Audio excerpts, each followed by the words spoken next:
Laisse-moi te dire une chose. Les heures, les jours et les semaines qui ont suivi la disparition de ton père à Cuba ont été les pires de toute ma vie, Franklin. J'étais complètement seule, dans un pays étranger dont je ne parlais pas la langue. Je savais pas ce qui lui était arrivé, mais j'étais presque sûre que je le reverrais jamais.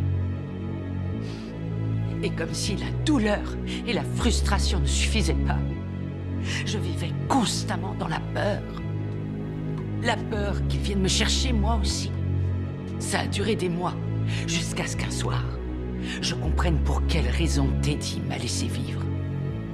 Il n'a pas fait ça par générosité, ni par peur des risques encourus. Il aurait pu me tuer et s'en sortir. Teddy n'a pas pris la peine de me tuer parce que dans son esprit, je ne représentais aucune menace. Pas plus que toi. Il partait du principe qu'il pouvait prendre ce qui comptait le plus dans ma vie sans que je puisse jamais rien y faire. Pour lui, je n'étais qu'une pauvre négresse qui ne serait jamais un vrai danger. Insignifiante au point que je ne valais même pas la peine qu'il perde son temps à m'éliminer.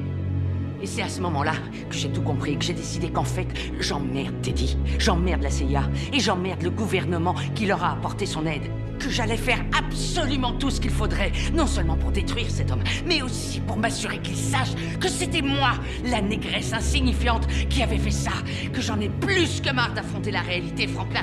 Il n'est pas question que j'attende une seconde de plus près de la porte, que maman rentre à la maison. Alors est-ce que t'es avec moi, Sainte? Ou avec eux?